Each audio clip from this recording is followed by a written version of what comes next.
Disciplina.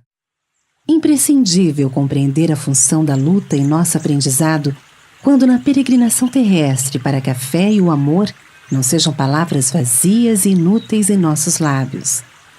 Recordemos que o primeiro favor da proteção divina a benefício da alma que se candidata à renovação e ao resgate no mundo expressa-se na prisão corpórea, em que o espírito, condicionado às leis orgânicas, sofre temporariamente a redução da própria liberdade.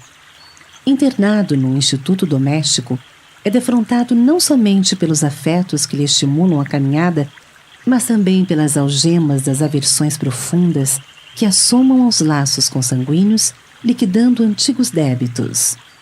E da infância à juventude, e da mocidade à velhice fisiológica, a alma é surpreendida de 1000 modos diferentes por dificuldades e dissabores, aflições e feridas, a conta de lições preciosas que lhe conduzem o entendimento à paz e à sublimação. Não te iludas nos dias rápidos com que a experiência humana te favorece.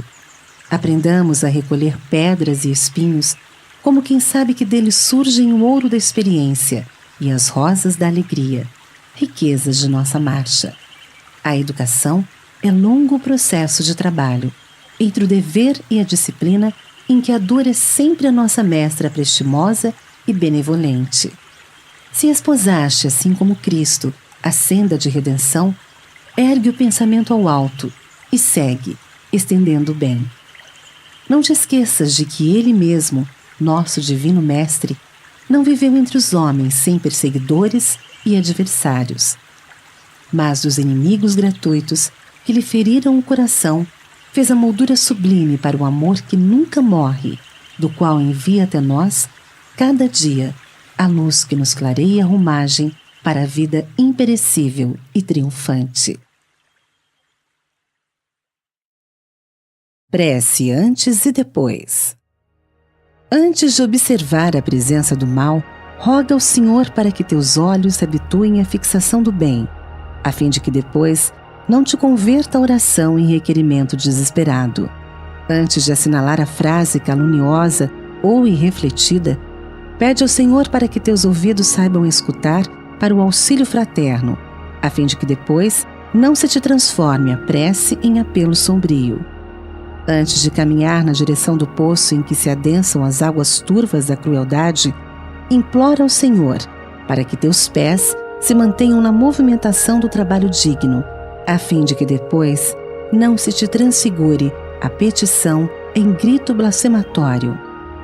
Antes de considerar a ofensa do próximo, solicita ao Senhor que te ilumine o coração, para que saibas exercer a caridade genuína do entendimento e do perdão, sem reservas, a fim de que depois não se te expresse a rogativa por labéu de remorso e maldição.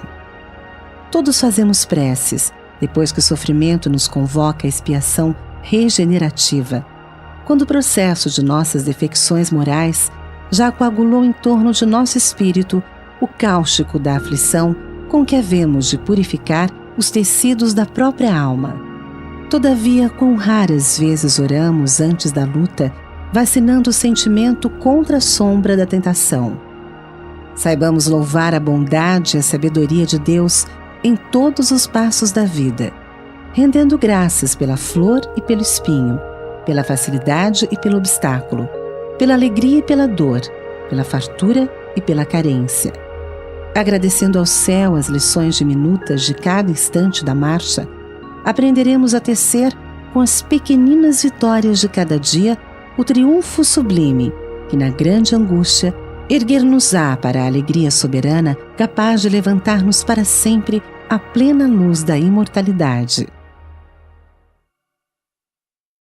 Dever.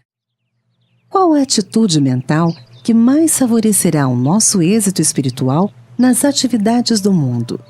Essa atitude deve ser a que vos é ensinada pela lei da reencarnação em que vos encontrais, isto é, a do esquecimento de todo o mal para recordar apenas o bem e a bendita oportunidade de trabalho e edificação nos patrimônios do tempo. Esquecer o mal é aniquilá-lo, e perdoar a quem o pratica é ensinar o amor, conquistando afeições preciosas. Daí a necessidade do perdão no mundo, para que o incêndio do mal possa ser exterminado, devolvendo-se a paz legítima a todos os corações. Na hora do desânimo. Desânimo e ação espírita cristã é francamente injustificável. Vejamos alguns apontamentos suscetíveis de confirmar-nos o acerto.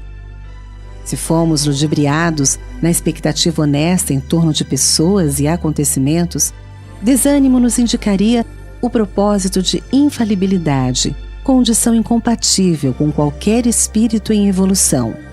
Se incorremos em falta e caímos em desalento, isso mostraria que andávamos sustentando juízo excessivamente benévolo acerca de nós mesmos, quando sabemos que por agora somos simples aprendizes na escola da experiência.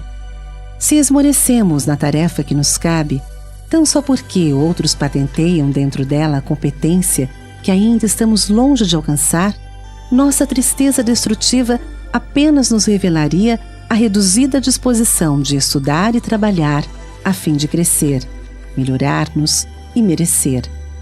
Se nos desnorteamos em amargura pelo fato de algum companheiro nos endereçar a advertência determinada nesse ou naquele passo da vida, tal atitude somente nos evidenciaria o orgulho ferido, inadmissível em criaturas conscientes das próprias imperfeições. Se entramos em desencanto porque entes amados estejam tardando em adquirir as virtudes que lhes desejamos, certamente estamos provisoriamente esquecidos de que também nós estagiamos no passado, em longos trechos de incompreensão e rebeldia. Claramente ninguém se rejubila com falhas e logros, abusos e desilusões. Mas é preciso recordar que, por enquanto, nós, os seres vinculados à Terra, somos alunos no educandário da existência e que espíritos bem-aventurados, em níveis muito superiores ao nosso, ainda caminham encontrando desafios da vida e do universo, a perseverarem no esforço de aprender. Regozijemo-nos pela felicidade de já albergar conosco o desejo sadio de educar-nos. E toda vez que o desânimo nos atire ao chão da dificuldade, levantemo-nos, tantas vezes quantas forem necessárias para o serviço do bem, na certeza de que não estamos sozinhos e de que muito antes de nossos desapontamentos e de nossas lágrimas, Deus estava no clima de nossos problemas, providenciando e trabalhando. Ação e oração.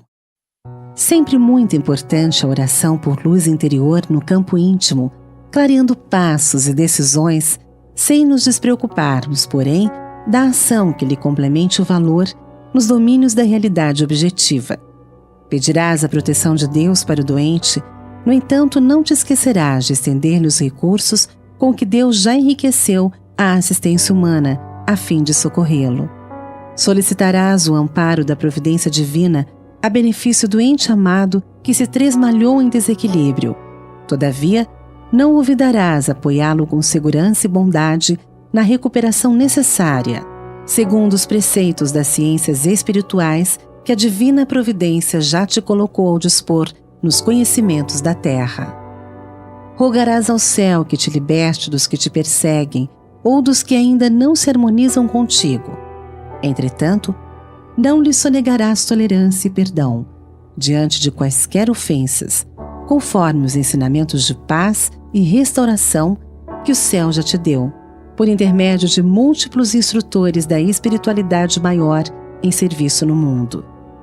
Suplicarás a intercessão dos mensageiros da vida superior para que te desvencilhes de certas dificuldades materiais, diligenciando, porém, desenvolver todas as possibilidades ao teu alcance, pela obtenção de trabalho digno que te assegure a superação dos obstáculos na pauta das habilitações que os mensageiros da vida superior já te ajudaram a adquirir.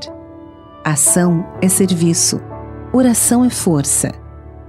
Pela oração, a criatura se dirige mais intensamente ao Criador, procurando-lhe apoio e bênção, e através da ação, o Criador se faz mais presente na criatura, agindo com ela e em favor dela.